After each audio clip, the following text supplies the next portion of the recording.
started off as a PG podcast, but then Devin just kept on dropping shits and fucks, and I'm just trying to figure out what's in her mouth. I just want to see him interview Francesco Accoli. He's a good human being, is what he would say about himself, I'm sure. Who's hosting this thing? Take charge, Kevin. Would you? Jesus. First time we ever met those guys. That was the major drunken pub argument. I think you guys are the worst. I'm gonna have to probably watch some Canucks hockey, unfortunately. Just making friends left, right, and center, and probably some enemies as well. Tell him to shut up. He needs to hear that every once in a while. Off to a good start. All right. We are live. It's okay to talk when it goes live. It sure is. Welcome to the Hockey Podcast. We are live on Facebook.com, the Hockey Podcast. You can also follow us on Twitter at podcast_hockey as well. Facebook.com, where we are live on the Hockey Podcast. Facebook.com, YouTube.com, the Hockey Podcast, where we remain at a very solid 100 and Connor Mackey subscribers here. And we are here to recap, as well as you can subscribe to the audio after the game as well. We are here to recap the Montreal Canadiens with Carey Price on a shorthanded goal from Paul Byron, defeating the Toronto Maple Leafs 2-1. As I'm having, sorry, I am being, there we go. Okay, there we go. Tweet sent. Sorry, don't double down here, but so we're live. Devin is with us. Hello, Devin. How are you doing? It's a rough night for being a Leafs fan here. That's for sure. Lose your captain in the way that you did, and losing in that fashion. It definitely is a bitter taste in the mouth. Yeah, it's. I guess it's very hard to not talk about this game and not talk about what happened about halfway through. We are not going to show it. It's been seen. You can go online and see it. But the injury happened. John Tavares was taken out on a stretcher about midway through the first period. He bounced off a check from Ben Sherratt. As he was falling, his head hit the knee of Corey Perry, and the uncomfortable part was that part of it, but the other uncomfortable part, Devin, was attempts to trying to get up. That was where my heart went to my stomach there. Yeah, for me, it was him falling back from getting help from the trainer, and you could just see that there's blood on the head coming down across his face. It definitely made me tear up. Anytime you see a player like that and helpless and within that fashion, it definitely leaves a bitter taste in your mouth, and I'll just obviously hope the best for Tavares and a speedy recovery with whatever that is. But you got to assume that he probably will not see him for the rest of the playoffs. Yeah, I mean, there was no update. The Montreal Canadiens did post a tweet just saying that they hope that Tavares was okay. That I personally thought was a very classy gesture on their part. Mm-hmm. I guess now, and Devin, first of all, Devin and I, if you have any comments, of course, feel free to comment. We would love to hear your opinions in this. And I think Devin and I are going to, we had a debate privately, so I know that we're going to debate this. It's not that we dislike each other. We just do not see this the same way. And it's okay. I think it's actually great to have two different perspectives on this. And I think it allows everyone to think about this. But the next step about this is Corey Perry Corey Perry skates around. He gives Tavares a tap as he's leaving the ice. There was a nice thumb. And then moments later, Nick Foligno and Corey Perry fight. And I can understand where Nick Foligno is coming from. He doesn't have the benefit of us watching on wherever we were watching that, whether it be Sportsnet or NBC or whatever where we're watching that, or you're watching on the live stream with Hot Take Hockey, which you can do as well. But he didn't have the benefit of the replay, and I can understand why he wanted to, but I just didn't like the fight. I just didn't think at that particular. I looked at the play. To me, it was an accident. I understand where Foligno was coming from, however, and I felt the fight at that point, that the way that Foligno was reacting emotionally, I totally can understand why he's reacting that way emotionally. It's a very raw moment, but I feared that there could have been another injury there. But just for Corey Perry. Yeah, because the way he was going down, because he wasn't really fighting. It was Corey Perry recognized, you know what, I have to take this fight, and I'm going to take it. But ultimately, he didn't throw a heck of a lot of punches, and if he tried. I mean, I completely agree and understand why Foligno did what he did. His quote after the game said that your captain is lying on the ice, nothing more than that. It addresses the situation and you move on, and that's fair. I think that's a good quote from Foligno. Whether or not it was an accident or not, it is Corey Perry. His history of being a dirty player speaks for itself, and I guess even outside of that, depending on it doesn't matter who really was, had that incidental contact. Your captain's on the ice here. Your top three, one of your top three players is out for potentially the rest of the playoffs, and that's your emotional leader. That's your leader. They are a very tight knit group there. And yeah, I really respected Foligno stepping up, and I did respect Corey Perry. You could tell he didn't really want to, but he understood what needed to be done. And I know that Sean on this podcast thinks that there's a mythical code within the NHL and within hockey, which I disagree with wholeheartedly. I think that there is a code. Yes, it's not written, but you know when you cross the line. You know when you have to step up and get some sort of retribution. That the person needs to get some sort of retribution for what they've done, and I've no problem with it. And Corey Perry, he might have not want to throw some punches because he knew, he wasn't really quite into it, but he stepped up to it and he protected himself for the majority of it. So yeah, there's always a risk for injuries, but I think overall both parties did what they need to do. So let's throw a different scenario in here, though. Let's say that the player is involved. It was a play that they were racing for the puck in the corner.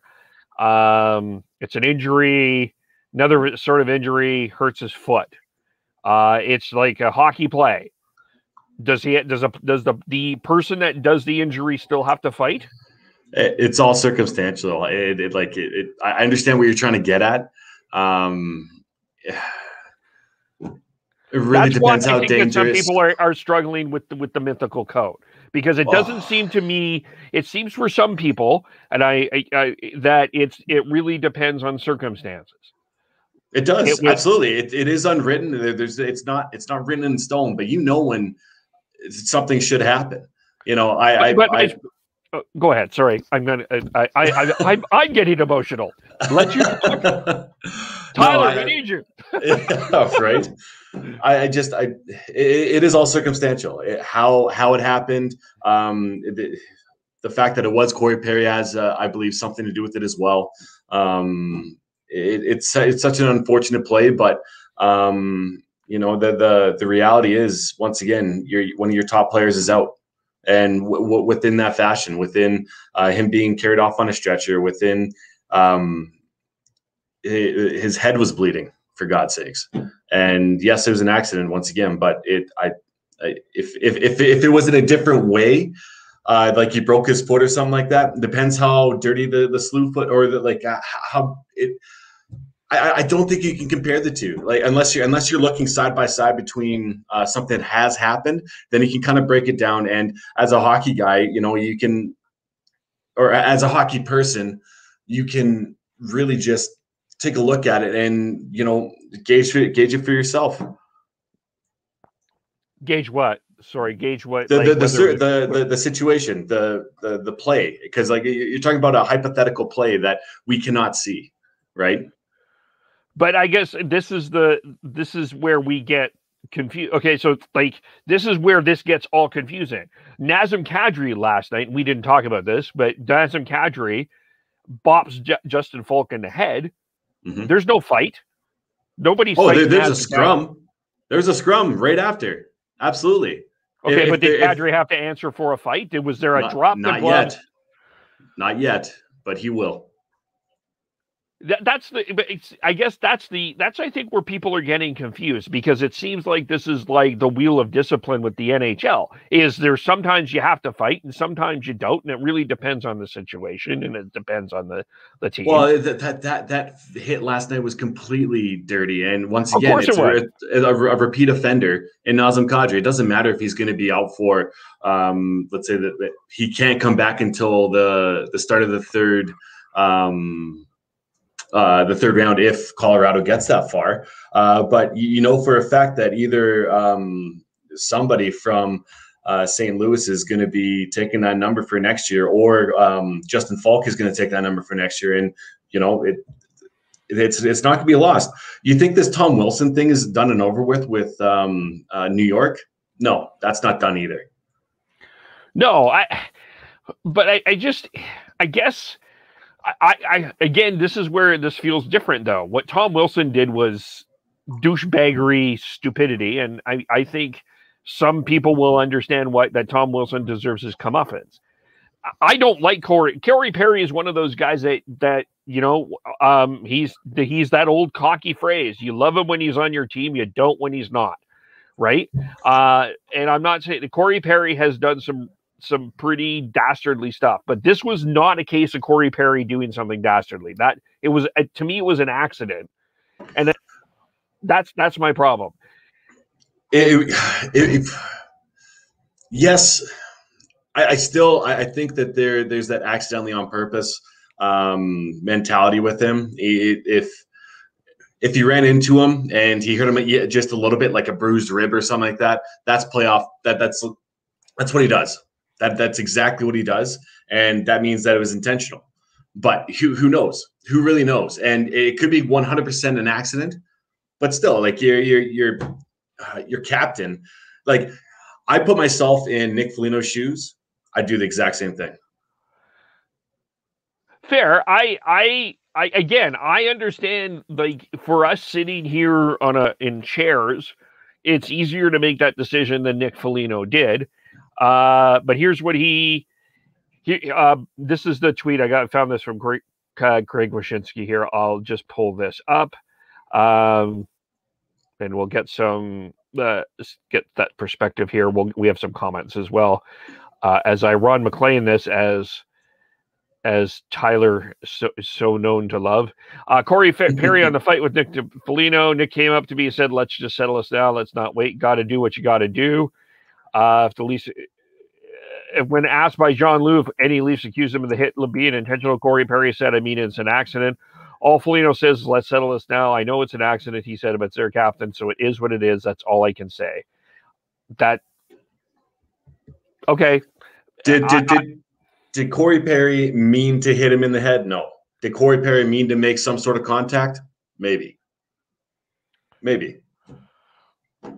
And of course, with humans, if let's say 90% of the people in the world here, if you're really remorseful for that, then obviously your brain is just going to click towards being on the safe side, right? And being like, did I actually do it? Did I actually mean to do it? Or is it in his DNA to kind of mix it up a little bit? And once again, this is all speculation about what Corey Perry, his intentions were going into that contact, whether or not he could have completely missed it, or if he just got a little bit of them. And, obviously he hit the head, and it was a terrible situation.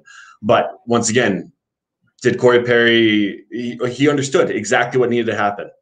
And that's where the quote unquote questionable code, or the mythical code that Sean calls it. And I feel bad because he's not here to really defend himself on it, but I know that we have talked about it in the past. So Sean, if you're watching, come on, Devin has called you out. Maybe I'll message him over chat. We got a couple of interesting comments here. Yeah, please. Seeing the hit live, my initial feeling was it was career-ending. It came across really bad the first take. At what point did they call the damn game? I mean, the players must have felt sick too. My wonder on this, and this is something that I may be ridiculous, but to me, I look at this as a similar situation. I think that this is a way to look at it. It's a similar situation in the sense of, a glass breaks or something breaks. I think in both cases, get the players off the ice, get them the opportunity to decompress, and let them figure out, like, both teams were clearly shaken at that point. You could see that from Austin Matthews. You could see it in the eye, whether you could see it in the eyes of Corey Perry. And I think my problem with all of this is the approach to this is that we are expecting hockey players, because they're entertaining us and because it's TV and we have a time limit or whatever, that they just can get back on and turn that on. And I just think even in a playoff game, get everybody off the ice. Let's allow for a time of decompression for everybody. I mean, we talked about if there were fans in the stands, and we wish that there were fans in the stands.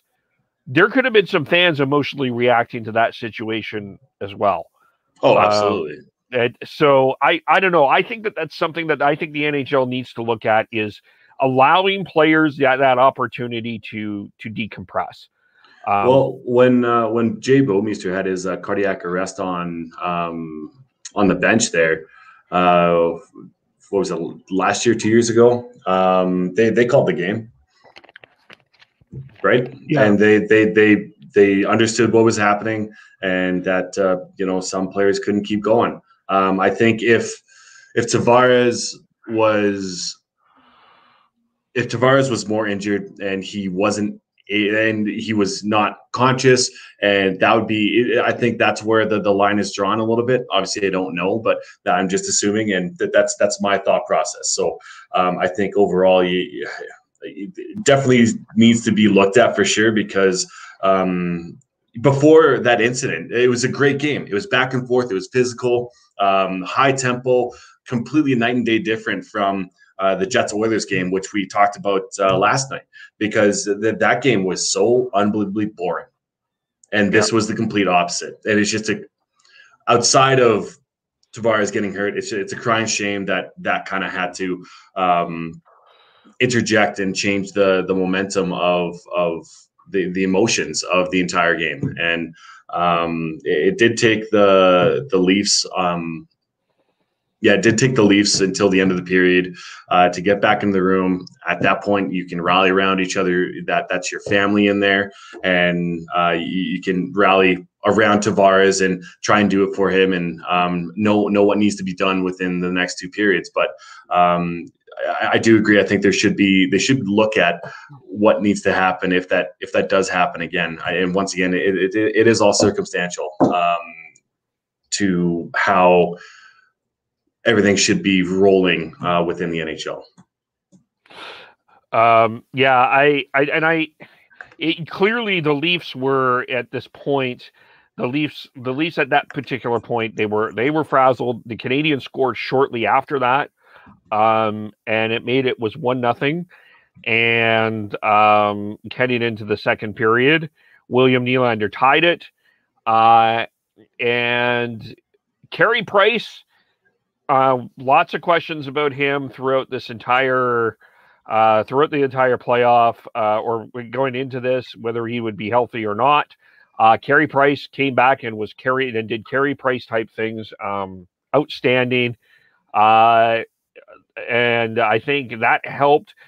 Jack Campbell hung in there, I thought, really well. I thought Jack Campbell was pretty good, but ultimately the difference was a shorthanded breakaway from Paul Byron. former Calgary Flame Paul Byron. And hey, I'm just saying he's a former Calgary Flame. Same with Ryan Lomberg. Both of them got the game-winning goals. Exactly. We'll talk about him a little bit later. Oh, God. Not because he's a former Calgary Flame. I just not only because of that, but ultimately, to me, the Canadians were at full value for this win, and it turned out to be special teams and Carey Price was Carey Price, and the Montreal Canadiens took advantage of opportunities, and the Leafs the Leafs ultimately shot themselves in the foot. 3 over the glass penalties. You just can't do that ultimately, and the Canadians took advantage. Wow, they didn't really take advantage on those penalties, but or at least on their power play. You're right. Those type of things cannot happen. If it happens once, okay, yeah, it's part of the game. But the fact that it happened 3 times, and Jason Spezza, that trip on Shea Weber, that cannot happen, especially at the time of the game. Like, you're a veteran. I was actually very surprised that he was out there for the 6-on-4 and 6-on-5 portion of that, just because of that stupid play. But obviously Sheldon Keefe saw something within Spezza today and made that call. But they cannot be getting them on the power play, get them used to getting a rhythm, I should say, with that power play, because it can be really good. You do have that hell of a shot from Shea Weber. Petrie, he can shove it back down your throat too. So you got to stay out of the box as much as possible. Just ask Florida and how that's looking down there whenever they get a penalty, because you know that it's good chance that they're going to score. Tampa Bay is going to score there. So in order to play playoff hockey, you need to be 5-on-5. Yeah, looking at the stats, and Daniel chimes in, wow, what a game. I'm not sure which game he's speaking about, because there was a few wow, what a games today, by the way. Power plays have been a gong show in the Canadian division. Hits in this game, Montreal 55, Toronto 27. Paul Byron had a strong game, 7 hits with the winning goal as well. Tyler Toffoli with an assist. Josh Anderson had the first goal. And he was shot out of a cannon. Yeah, for the first 5 minutes, he was running around. He was talking with Joe Thornton right after the whistle. Made a couple good runs at people, at Wayne Simmons. So he will be a massive contributor here for the Canadians if they can find a way to get past Toronto. Yeah, I think, yeah, and I mean, I overall thought I thought the Habs defense was pretty strong. Shea Weber played 22 minutes and 50 seconds. But as Elliot Friedman pointed out, he didn't play top line minutes, so that was interesting going forward. Ben Sherratt, 20 minutes. Joel Edmondson, 20 minutes. Jeff Petrie, 23 minutes. And Carey Price made 7 saves on the power play. Evanston made 35 saves overall. He was outstanding.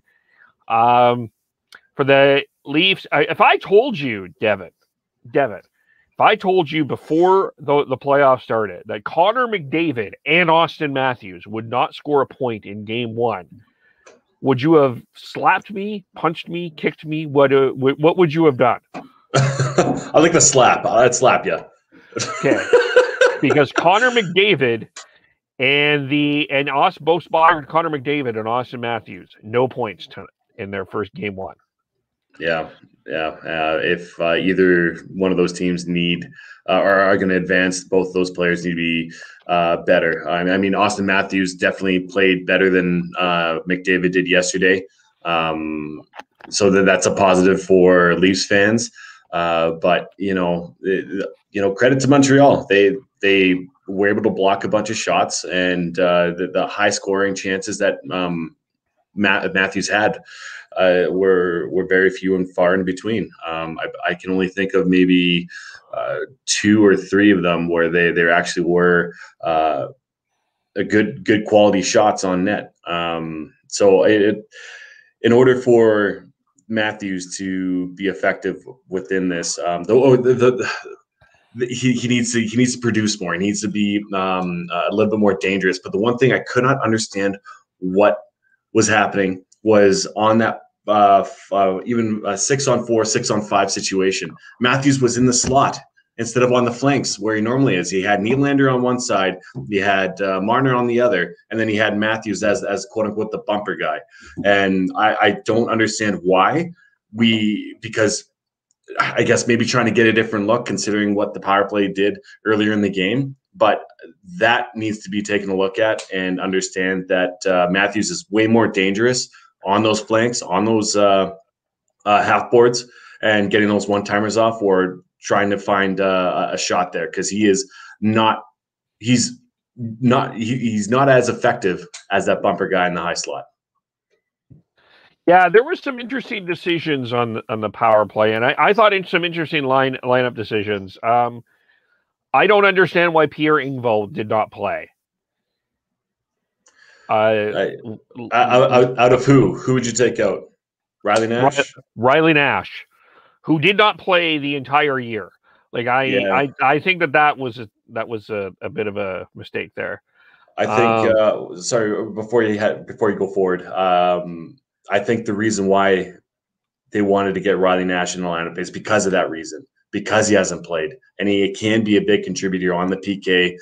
He's a good defensive forward, and nothing against Engvall whatsoever. But I mean, they brought Riley Nash in for a reason. They knew exactly what his timeline was when they acquired him.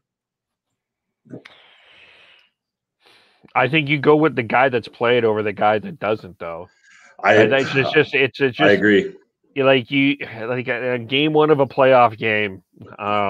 Is not the time to be putting someone in a lineup.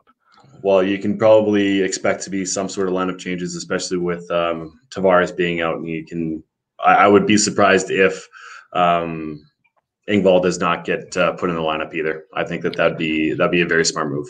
Yeah, and they will probably need to find some skill there for sure, because 3 minutes of the last 3 minutes you had the big guns were out. Maybe some depth needed there. And I mean, the loss of Tavares was a huge factor of that. And that changed a lot of things as well. But, I think the other thing that was interesting from the Canadiens' perspective here is there was a lot of angst. And it's a fascinating debate to me, Devin, and it's something I was thinking about, no Kotkaniemi, no Cole Caulfield. The fans were like, what the hell are you doing, Dominic Ducharme? Why aren't you letting those young guys play? And, they want, if they lost, I mean, then Ducharme gets heat, but they won. So maybe you feel a little bit better about that. I understand where people are coming from because that's a lot of skill, but at the same time, maybe... I was just been thinking about what Daryl Sutter said this week about the lesson of entitlement and this idea that just because you're young doesn't give you the right to play. Even there, people were frustrated. We'll talk about this a little bit later, but even with, like, as an example, Chris Tanev played after the Pierre-Luc Dubois hit, played most of the second half of the year with a broken rib. And people are like, why the hell are you not playing Oliver Shillington? And I think for some coaches, it's not about youth, it's about veterans. Well, especially in playoffs, because they've been there before. They've done it, right? And got to expect that Ducharme does potentially make a change, or maybe he's looking for a loss to make a change to put Kotkaniemi in. Kotkaniemi has not been that good overall. Like, yeah, he's had little spurts here and there, but overall his game this year hasn't been there. and Cole Caulfield, he's exciting. He's a young dog that can brings you out of your seat every once in a while. But overall, I think taking a look from 200 feet out is probably a better look for them as of right now. And I would be surprised if they do not see any ice time within this first round. But like I said, if Ducharme expects to keep his job after this year and get that interim tag taken off, then he will play. Though if Kotkaniemi for sure, then maybe Cole Caulfield, depending on what the circumstances is. As you saw today, once again with Tavares, is that you can never predict what or who, what's going to happen or who is going to be injured within this playoffs. So I'm very curious on what his thought process is, but it really seems like he's trusting the veterans to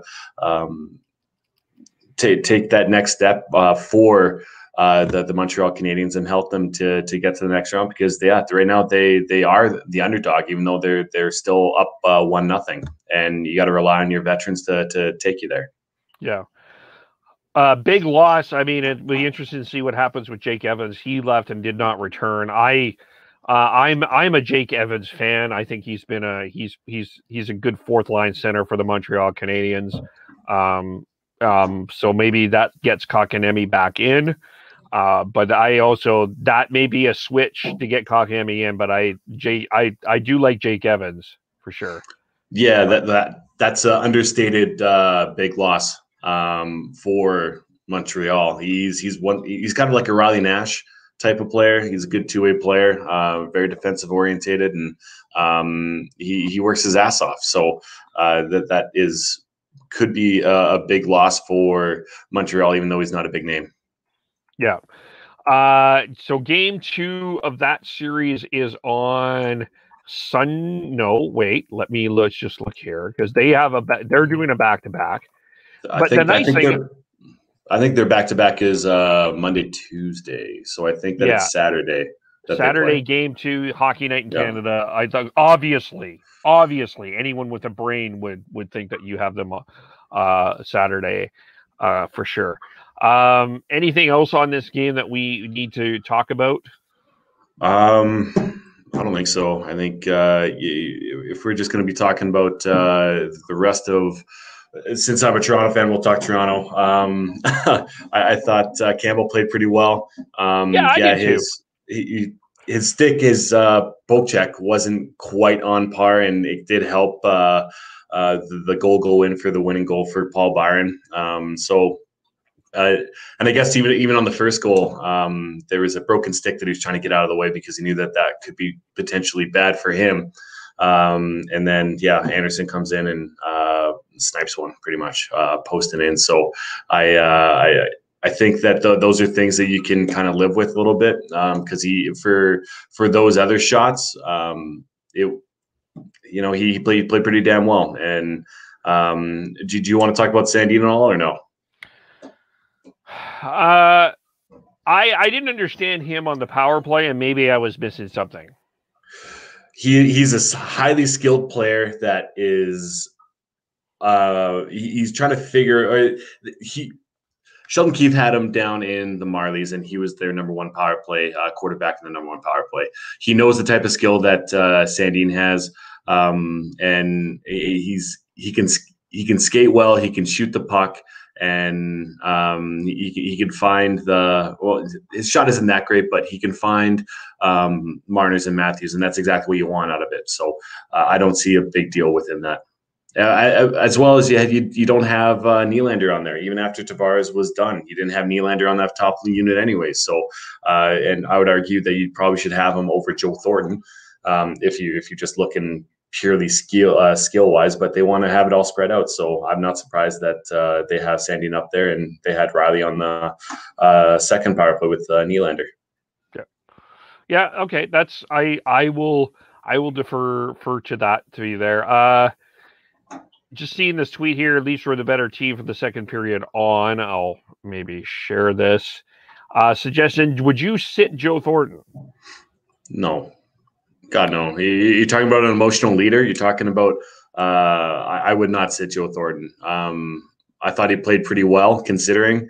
You need that guy on the bench. You need him to deserve to win-o-meter. I like that. Let me just respond to this. Okay. You know what the deserve to win meter is? The final score of the game. That's who deserves to win. If the team has more goals than the other team, they deserve to win. Okay, it is like these analytic people that are like, you want to science your way out of this. Here are the facts. The Montreal Canadiens had 2 goals. The Toronto Maple Leafs had 1 goal. Therefore, the Montreal Canadiens won. I have to disagree with you there. I really do. Once again, it's circumstantial. If you're completely outplaying and you are your puck luck isn't there, and then it's just circumstantial, man. So there's games that I've played that I've lost, and the majority of the people say that you deserved a better fate because of how well your team played. But he already said. But he says this in the tweet here, though, that this is why they lost. So you don't. This is my whole point. I love we're arguing a lot today. By the way, I know we normally don't. We're pretty vanilla sometimes. Yeah, they shot themselves in the foot with 3 delay of game calls and costly giveaways. Well, that's why you lost. The Canadiens did not have 3 delay of game calls and costly giveaways. The Canadiens were better defensively than the Toronto Maple Leafs ultimately. That's why they deserve to win. Perspective, right? But I don't think that they should sit Joe Thornton, especially with having Tavares out. You do have other captains on there, former captains in Spezza, Thornton, and Foligno. You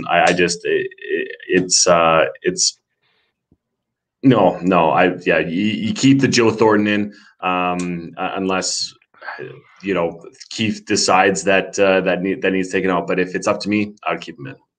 Fair. We'll see what happens. Game 2 on Saturday. Game 2 tomorrow, by the way. Jets and Oilers. We'll be recapping that as well.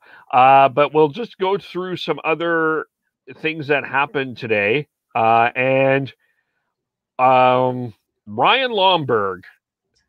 Who does everyone know who Ryan Lomberg is?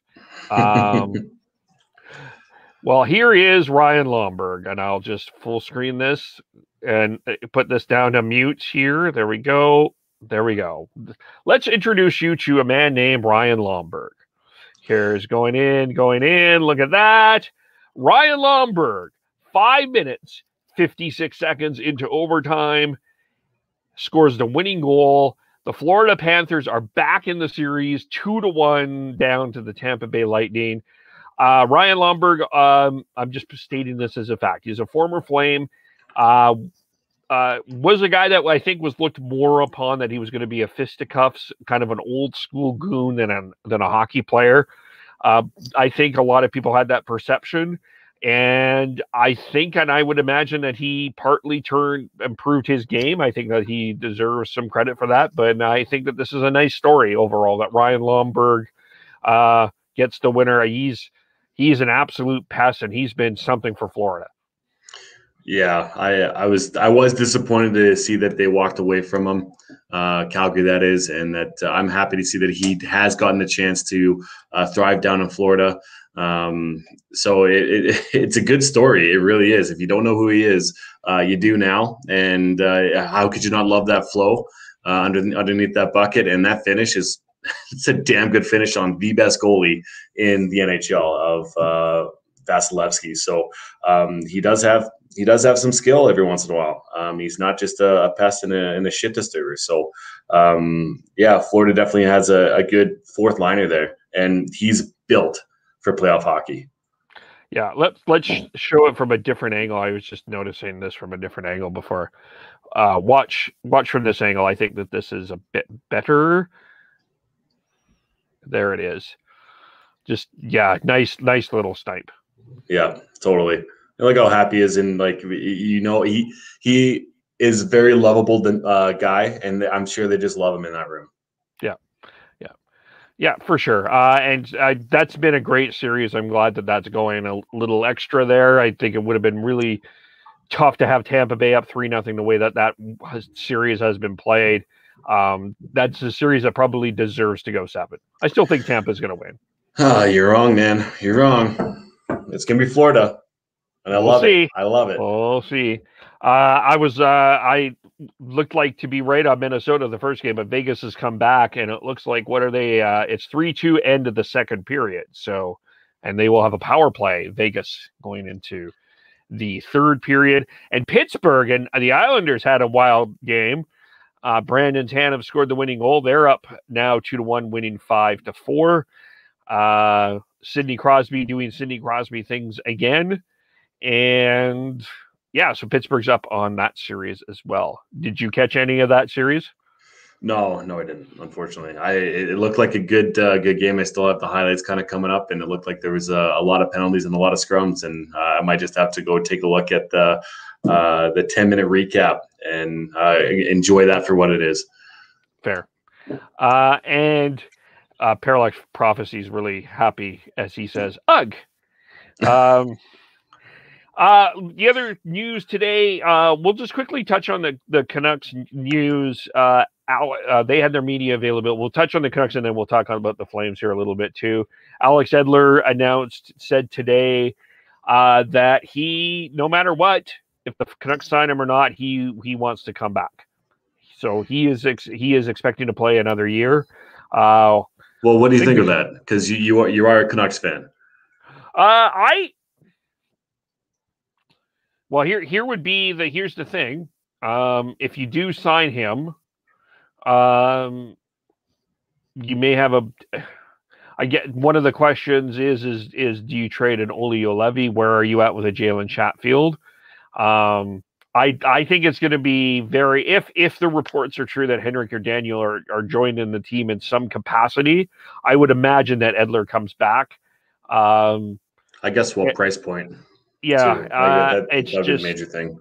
Yeah, I think if you're I'm just trying to think if you're the Kraken, that's going to really depend on what happens in expansion, whether or not you decide that you want to make that choice. For me, I don't imagine that there's going to be I don't know if Alex I think that there'll be a lot of teams interested in Alex Edler. I don't know if Alex Edler will want to go. I think Alex Edler is going to be particularly picky of where he wants to go. There's only one place he wants to go, and that's Vancouver. I think that there's an 80% chance that he's back, unless someone gives him a ridiculous offer that he can't refuse, completely overpays. But I just don't see that at this particular point. So, yeah, I would suspect that Alex Edler is going to be back in some ways, and they have a very interesting line of the left side of that defense that they have to kind of decide about. But and Travis Green, it looks like that they are, according to reports, they are close to agreeing on an extension. It looks like it's going to be, according to Darren Dreger, looks like that will be about 2 years. Good move for the Canucks, but the way that they got there is bizarre and mysterious, and something we've talked about a lot. Talked about a lot how they handled that. Yeah, I feel like it would have been an easier transition, a smoother transition, but I mean, it looks a bit more panicky from the outside looking in. So who really knows exactly how much friction there was behind closed doors between the Aquilinis, Benning, and Travis Green, and it could have been just fine. Yeah, maybe. Sometimes there's media speculation and what actually happened. Probably there might be two things there. Guys, last and North, time to let the old cow out to graze. No more Edler. While I understand where you're coming from, he's got sort of that Sedin privilege, I guess, is the best way to put it. That he's just going to want to play in Vancouver and play until he retires, and he definitely could. Once again, I think it's about the price point. If you have him as a bottom pairing defenseman, I don't think that's a bad thing. Have him on the PK, I think, have him on the PK would be beneficial for the Canucks. And who knows how much of a staple he is within that dressing room too. But I mean, at first glance, Parallax, I do agree with you. I think that it is time for him to move on and let the Chatfields of the world, come in, and hopefully Yul Levy can take another step next year. But give him a chance. Yeah. Yep. And I think, Jack Rathbone looks to me like he can be a regular in the National Hockey League, but we'll see about that too. So it'll always be an interesting offseason with the Vancouver Canucks. They find a way to make it interesting. Well, especially if Benning's behind the fucking helm too. Good God. Yeah, is he going to be back? Who knows? And it looks like from all indications he is coming back, and it looks like the Sedins, Henrik and Daniel Sedin, will be joined in the front office in some capacity. Yeah, I think that's a fantastic move, bringing in the Sedins, but it does make the most sense as of this point in the year, especially with an expansion draft and an entry draft that you gotta look at as well. If you're changing your GM at this point, it'd be very questionable because that GM, unless they really know exactly what you have within the system and within your organization, then it would be very, very quick for that GM to come in and make those hard moves to make the team, to make the Canucks a better team on the ice. Yeah, and you're not getting any fans, and you didn't have fans in the stands. You lost money. You're not wanting to pay two GMs. You're not wanting to pay someone that's not working, that's not going to work. I don't think that's only Vancouver. That's going to be across the National Hockey League. That's just a reality of the situation as well. Yeah, for sure. Yeah. That's a good point. Yeah. In Calgary, too, they had their media availability. Mark Giordano spoke, and the topic of Seattle came up. He said he wants to be here. We talked about this last night. I'm seeing your point in terms of, I think that what they are probably going to do is try to find a way to they won't protect Giordano, but they won't lose Giordano. I'm okay with it, considering he has 1 year left on his deal, and having him retire as a Flame would be very nice. But overall, I'm worried about what cost that will. What will that cost be? Well, yeah, that's a good point. Is it draft picks? What draft pick? Is it a trade where you're giving up one of your B-level prospects to keep Giordano?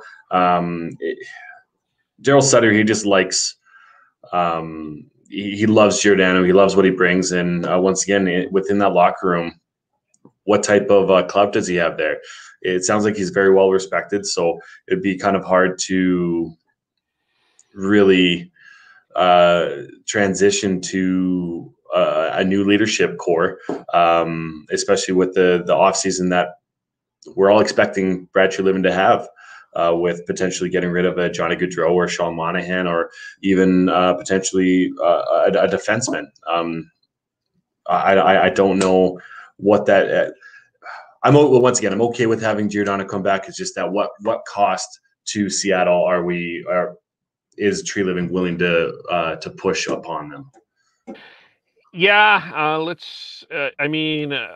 Just going to find him here. Treliving did speak today. So did Daryl Sutter.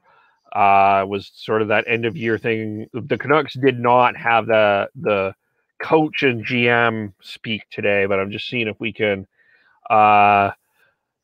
see here a couple of things. He definitely said that he was going to make changes. Definitely feels like this team is not needs to make some changes. Milan Lucic had a very interesting Zoom as well, where he talked about he made some very interesting comments as well in terms of where this team is at mentally. I think that was very, very interesting.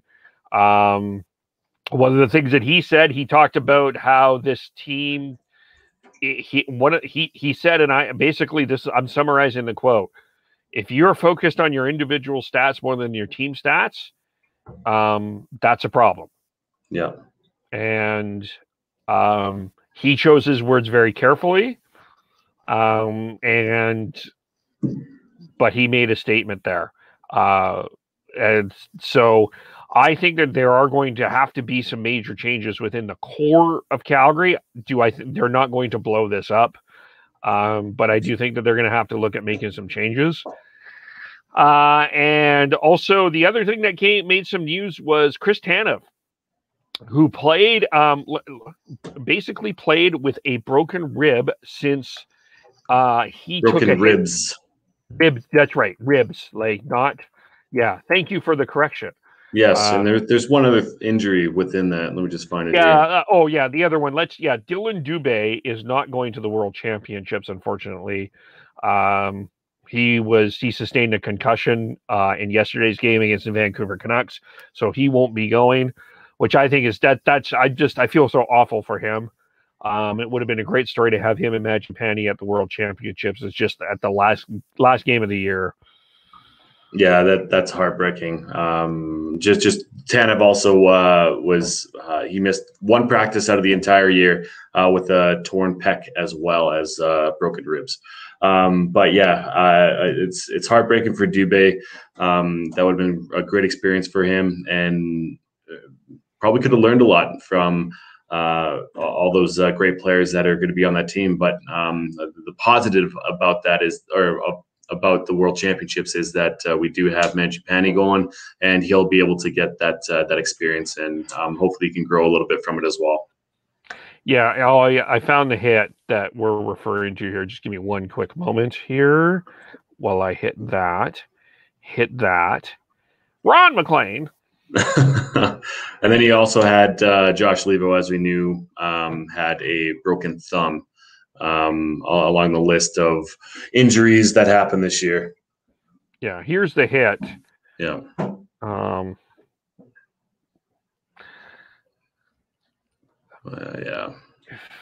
Yeah. Dangerous. Yeah. Very dangerous. So that was the hit that probably tore his pec and broke a few of his ribs. He's a warrior. God, there's a lot of people that at this free agent signing this past summer, or quote unquote summer, off season. It felt like summer, didn't it? Though, like it wasn't warm or anything, but it felt like October was summer. Yeah, right. It was beautiful out. Yeah, it's winter here. Yeah, well, we just had snow today, so. I heard. There's a lot of people who were questioning Tanev and what he would be able to bring for this organization, and he was arguably the best, most consistent Flame throughout the entire year. I would argue top 2 MVP nominee. Yeah, that's fair. That's completely fair. I'm absolutely thrilled that he's going to be part of this team going forward for the next 3 years as well. So we'll see. Hopefully he won't get injured again, but we know it's probably inevitable. But he is a warrior for playing with a torn pec and broken ribs. Yeah, to tie this together, I think one of the biggest mistakes the Canucks made in the offseason was not signing Tanev. And I know that there's people with analytics. Again, you go to this analytic stuff and you think that with analytics it solves everything. Analytics doesn't analyze heart, passion, desire, character. And that's a lot of that. I think the Canucks were missing Chris Tanev, and the Flames have. The Flames need more of that for sure. Mm-hmm. But Chris Tanev, I think, was a good signing for the Flames. And the other thing that was mentioned is Treliving says he did not meet with ownership yet. So, but I suspect he is coming back. Again, same situation as in Vancouver. They're not going to want to pay for a guy that is not working. So I suspect that Treliving will be back. I would be very surprised. You're talking about organizations not wanting to pay more than they have to for coaching or for a GM. And you know, they made the decision that Tree Living could hire another coach, and it'd be very weird if if Tree Living didn't see at least half a year, if not a full year, with Sutter as head coach. So you got to expect he's going to be back once again. Like I said, with Benning, with the expansion draft, with knowing what's in your system, that he would be staying. And if he's not, oh man, I'd be very surprised. Yeah, I would be surprised at that as well. So that should do it for today. We have a couple of comments here. Daniel wants to see Edler get his 100th goal, and that's it. Drop the mic, get the 100 goals, and walk out. Do the George Costanza. Yep, that'd be sweet. It's just done. Take his puck and go home. Take his puck and go home. And then Daniel also said, Kevin, the podcast is growing. Congratulations. It is a great podcast. Devin, this is a great podcast. I mean, you and I both know this. We're just trying to spread it to everybody else, you know? Yes. Tell your friends about our show. Yes. We will be back tomorrow after the Game 2 Oilers-Jets, recapping that game. And then so we'll see what happens there. It should be very interesting. Big game for the Oilers. You don't want to go to Winnipeg. You don't want to be down 2-0. It's not like they're going to that home rink of whiteouts and fans. But you don't want to be down 2-0. That's the thing. No. But how do we follow you? You used to say everybody. Yeah, it's just me. You can follow me at Gordhouse09 on Twitter. Beardy Canucks 03 is Sean. Tyler TNOBLE. Schneid's SCHNEIDZ. Podcast_hockey. Facebook.com The Hockey Podcast. YouTube.com The Hockey Podcast. Subscribe. Like us on Facebook. Subscribe to the audio wherever you get your podcast. And thanks, everyone. We will talk to you all very soon. Bye for now.